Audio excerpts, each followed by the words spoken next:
You know, I was inspired by what my dad did when he saw through education as the tool by which he could help his people, his emirate. Because he realized people without education have no hope to help themselves, to help their family, and help their country.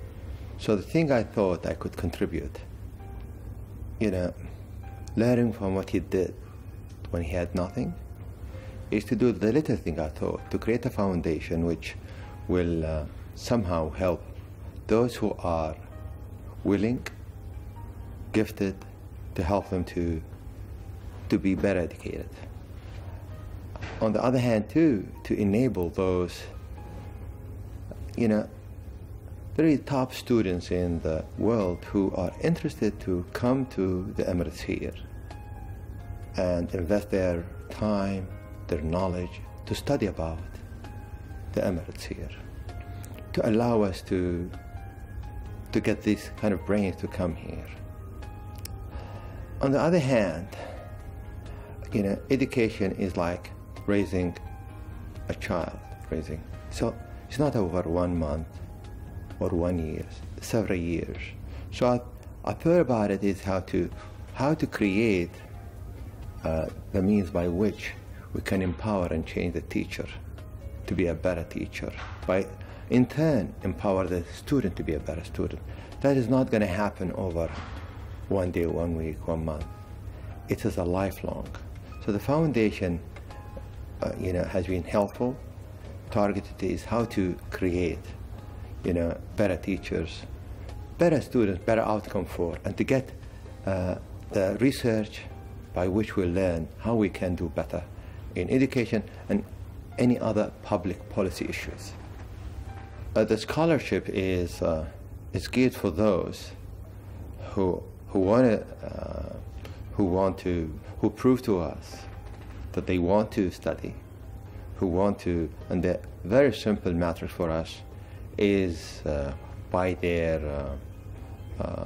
commitment and their grades, and very simple on meritocracy and we are targeting to help our kids to do the little from our part, is to tell them, to encourage them to invest their time and life to learn, to be educated.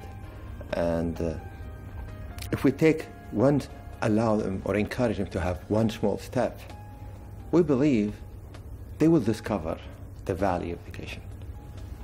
What I hope is, we will have over the coming years is we will have graduated many teachers who have learned modern skills of education, equip them, give them hope, give them knowledge, and sponsor many students to do their undergrad, their grad, or even research, so that all these efforts will become what I call a manifestation of that good work always pays off. I believe all of us have a commitment about to our community, to our people, to mankind and such. Though if we are lucky, we have to remember that luck somehow should not be only to us, that our own children, we should love them, care about them, but we should always think about those children who have never been as lucky, and how we can make a difference to them. Because that little difference, I'm driven by this. It reminds me of a simple story, you know, that how my father, he has, by the words of our first State Minister for Foreign Affairs, he said to me, you know, I don't know how Sheikh Saqr managed to do it, to send me, maybe at that time, they used to be, we had, currency was Indian rupees. He said, send me 10 rupees, 15 rupees. It meant the whole world for me to continue my education. At the end, he came here and he served his country, and it was the greatest thing I think, my dad did, because he gave one person a chance to be somebody, well accomplished, well educated.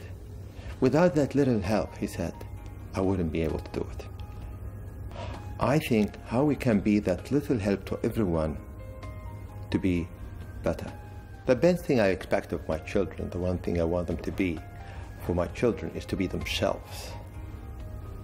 Because I don't want them to be me or someone else. I want them to be themselves. And I want them really to realize that their life is theirs. All I'm here for them, to help them accomplish themselves, to be the best they could be. And I think we don't want our children to be a photocopy of us. We want them to be themselves. We want to make them, allow them actually, that they are able to be themselves in the mirror and to realize what they want in life, and really help them as parents, whatever choice they make, that they are there for them, helping them to accomplish themselves. The youth in the Emirates here have a history, great history actually. Those people who have managed to survive the hardships of the past, these are not someone else, these are their grandfathers. So they don't have to borrow someone else's history. They have to look at their own history and to see how these fathers survived. Someone goes through the ruins of Julfar and see what a miracle what they've done. In the scarcity, they have done wonderful things. I want them to remember that nobody gives you something. You give yourself to yourself. But what you do, we didn't have the same tools. We didn't have the same opportunities. We do have today. We have a choice today. We can be actually, we can actually excel ourselves in ourselves, be an example of, we can excel in education, we can excel in business, we can excel in, but most important is we can be an example of hospitable people, and get great friends. This is the great asset that we have in a country is how much friendship. Our people are known for their being hospitable. And so I think how we can create our own talent, how we create our own excellence, but as well, just as much, we accumulate as many friends as we can. Because this is the globe we live in, and we are partners whether we like it or not. We have to partner as partners, as good friends, to create a better future for mankind. Success and failure are twins. So easy to fail. So easy to lose sight of what is right. So easy to, you can be very smart, but if without work commitment, this genius has no value.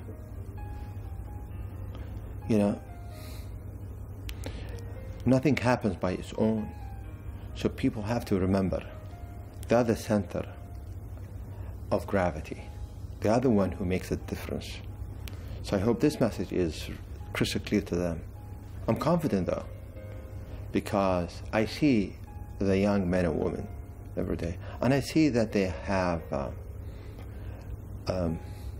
you see, the thing we have done, if we look at 50 years ago, I think leadership has a role to play, but as well, we have a great people who have been partners, who have been supporters, who have helped in defending the country, in building this country, and in promoting this country.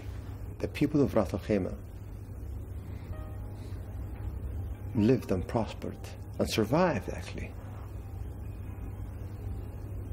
in the history by not living as an isolated island, but by actually traveling to East Africa, to India, to Iraq, different parts of the world. So they knew how to, how to work with other people. They knew that their wealth and survival rest on how they can understand people, work with people. So I believe actually today the experience abroad is a great skill for our people here, because it allows us actually to enrich ourselves. I want to tell to everybody who wants to come to Ras Al Khaimah, they're welcome. We have an open arms, and very simple. It's a place which is secure, which is trying to do better, and we want them to become partner in this development of this country. And we expect them to treat us in the way they should be expected to be treated. And we have, they have to only look at where we came from, 40, 50 years, how we managed to come to here. And I just want to tell them, wait for another 10 or 20 years, and you'll see, if we work together as human beings, we can make actually a better picture for humanity, that people can actually work together to create a better future.